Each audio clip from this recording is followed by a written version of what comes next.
Guys welcome back to my channel. ಇವತ್ತಿನ recipe ನೋಡೋಣ ಬನ್ನಿ. ಇವತ್ತು ವೀಟ್ ಬ್ರೆಡ್ ಟೋಸ್ಟ್ ಮಾಡ್ತಾ ಇದ್ದೀನಿ. ಅದಕ್ಕೆ ಏನೇನು ಇಂಗ್ರೀಡಿಯೆಂಟ್ಸ್ ಬೇಕಂದರೆ sweet corn, onion, tomato, cucumber, radish and carrot. ಅದ್ರ ಜೊತೆಗೆ ಮಿಲ್ಕಿ ಮಿಸ್ಟ್ ಕರ್ಡ್ನ ತೊಗೊಂಡಿದ್ದೀನಿ. ಫಸ್ಟು ಒಂದು ಪ್ಯಾನ್ನ ಲೋ ಫ್ಲೇಮಲ್ಲಿ ಹೀಟ್ ಮಾಡಿಕೊಂಡು ಬ್ರೆಡ್ನ ಇಡೋಣ. ಇದು ನಾನು ಯೂಸ್ ಮಾಡ್ತಾ ಇರೋದು ವೀಟ್ ಬ್ರೆಡ್ಡು. ಇದನ್ನು ಲೋ ಫ್ಲೇಮಲ್ಲಿ ಇಟ್ಬಿಟ್ಟು ಇಂಗ್ರೀಡಿಯೆಂಟ್ಸ್ನೆಲ್ಲ ಒಂದು ಪ್ಯಾನಿಗೆ ಅಥವಾ ಒಂದು ಬೌಲಿಗೆ ನಾವು ಮಿಕ್ಸ್ ಮಾಡ್ಕೊಳ್ಳೋಣ. ಫಸ್ಟು ನಾನು ಮಿಲ್ಕಿ ಮಿಸ್ಟ್ ಕರ್ಡ್ನ ಹಾಕ್ಕೊಂಡು ಅದಕ್ಕೆ ಎಲ್ಲ ಇಂಗ್ರೀಡಿಯೆಂಟ್ಸ್ ಏನೇನು ಸ್ಲೈಸ್ ಕಟ್ ಮಾಡ್ಕೊಂಡಿದ್ದೆ ಅದನ್ನೆಲ್ಲದು ಹಾಕ್ಕೊಂಡು ಚೆನ್ನಾಗಿ ಮಿಕ್ಸ್ ಮಾಡ್ಕೊತಾ ಇದ್ದೀನಿ. ಕರ್ಡ್ ಟೇಸ್ಟ್ ಎಲ್ಲದಕ್ಕೂ ಇಡೀಲಿ ಅಂತ ಚೆನ್ನಾಗಿ ಮಿಕ್ಸ್ ಮಾಡಿಕೊಂಡು ಇದಕ್ಕೆ ನಾನು ಸ್ಮಾಲ್ ಅಮೌಂಟ್ ಆಫ್ ಪೆಪ್ಪರ್ನ ಹಾಕ್ತಾಯಿದ್ದೀನಿ, ಪಿಂಚ್ ಆಫ್ ಪಿಂಕ್ ಸಾಲ್ಟ್ನ ಹಾಕ್ತಾಯಿದ್ದೀನಿ, ನೆಕ್ಸ್ಟು ಚಿಲ್ಲಿ ಫ್ಲೇಕ್ಸ್ನ ಹಾಕ್ತಾಯಿದ್ದೀನಿ.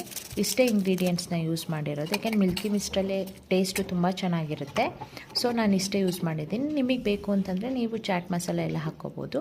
ಈಗ ನಾವೇನು ಬ್ರೆಡ್ ಸ್ಲೈಸ್ನ ಲೋ ಫ್ಲೇಮಲ್ಲಿ ಇಟ್ಟಿದ್ವೋ ಅದ್ರ ಮೇಲೆ ನಾವೇನು ರೆಡಿ ಮಾಡ್ಕೊಂಡಿದ್ವೋ ಅದನ್ನು ಬ್ರೆಡ್ ಮೇಲೆ ಹಾಕಿ ಇನ್ನೊಂದು ಬ್ರೆಡ್ನ ಟಾಪಿಂಗ್ ಮಾಡೋಣ. ಅದು ಚೆನ್ನಾಗಿ ರೋಸ್ಟ್ ಆಗಾದಮೇಲೆ ಸರ್ವ್ ಮಾಡ್ಕೊಳ್ಳೋಣ. ನೋಡ್ಬೋದು ನೀವು ಎಷ್ಟು ಚೆನ್ನಾಗಿ ರೆಡಿಯಾಗಿದೆ ಅಂತ. ಇದನ್ನು ಕಟ್ ಮಾಡಿಕೊಂಡು ತಿಂದರೆ ಹೆಲ್ತಿ ಬ್ರೇಕ್ಫಾಸ್ಟ್ ಈಸ್ ರೆಡಿ.